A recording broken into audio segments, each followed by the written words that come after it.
India की supreme court में ज़ेर समाअत इस अहम तरीन केस का जो पहलू सबसे ज़्यादा उम्मीद वादी में जगा रहा है वो ये है कि पिछली समाअत के दौरान अदालत ने पहले ही मोदी गवर्नमेंट का वो एफिडेविट बहस से खारिज कर दिया था जिसमें यह दावा किया गया था कि दफ़ा 370 के हटने से कश्मीर में दहशतगर्दी ख़त्म हो गई है और अमन और तरक्की का एक नया दौर शुरू हो गया है। सुप्रीम कोर्ट में 20 से ज़्यादा ऐसी अर्जियों की समाअत हो रही है जिसमें 5 अगस्त 2019 को लिए गए फैसले को गैर आईनी और गैर कानूनी करार दिया गया है। पिटिशनर्स का इस्तेदलाल है कि यह फैसला इस वक्त लिया गया था जब जम्मू कश्मीर में कोई इलेक्टेड गवर्नमेंट नहीं थी। ये भी सवाल उठाए जा रहे हैं कि क्या पार्लियामेंट को ऐसे वक्त में इतना बड़ा फैसला लेने का इख्तियार था भी या नहीं। पहले ही सुप्रीम कोर्ट वाज़ेह कर चुकी है कि यह केस किसी लार्जर बेंच को रेफर नहीं किया जाएगा। यही वजह है कि यहाँ पर सब लोग बेताबी से इस समाअत को देख रहे हैं। तवील इंतजार के बाद इस अहम तरीन समाअत से मुतल्लिक यहाँ के सियासी हलकों में तवक्कात भी पाई जाती हैं और खदशात भी। जब ये हमारी पिटीशन आ गई सुप्रीम कोर्ट में तो उस वक्त अटॉर्नी जनरल ने कहा ये दाखिल ही न की जाए समाअत के लिए, रजिस्ट किया, अपोज किया। लेकिन हमारे दलाइल को देखने के बाद, सुनने के बाद और उस पर मुलाजा करने के बाद सुप्रीम कोर्ट ने कहा कि नहीं, ये इस मामले में लगता है कि बाद नज़र में, पहली नज़र में ये समाअत के काबिल है, तो कॉन्स्टिट्यूशनल बेंच बनाई गई।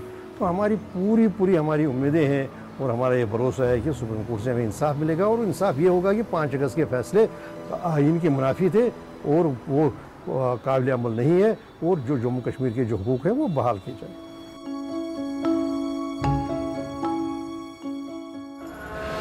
माजी के मुकाबले में गुज़िश्ता चंद बरसों से कश्मीर में हालात पुरसुकून हैं।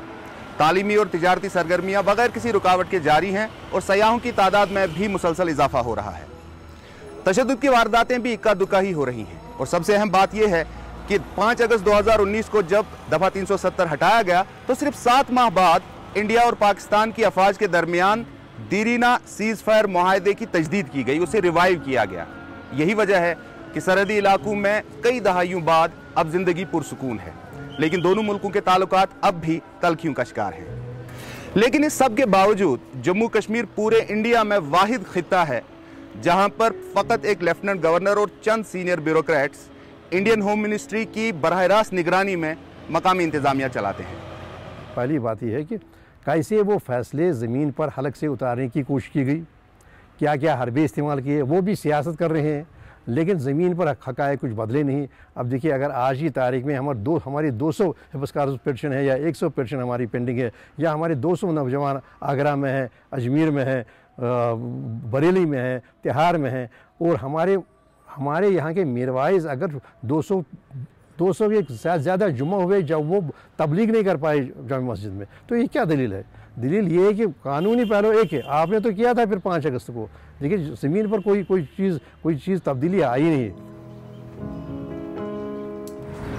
मौजूदा सूरत हाल से मुतल्लिक बयानिए और जवाबी बयानिए जो भी हों, लेकिन तिजारत, खेलकूद, सयाहत और तरक्याती सरगर्मियों के बावजूद आज भी एक आम कश्मीरी अपने सियासी ख्यालात का इजहार खुलकर नहीं कर सकता।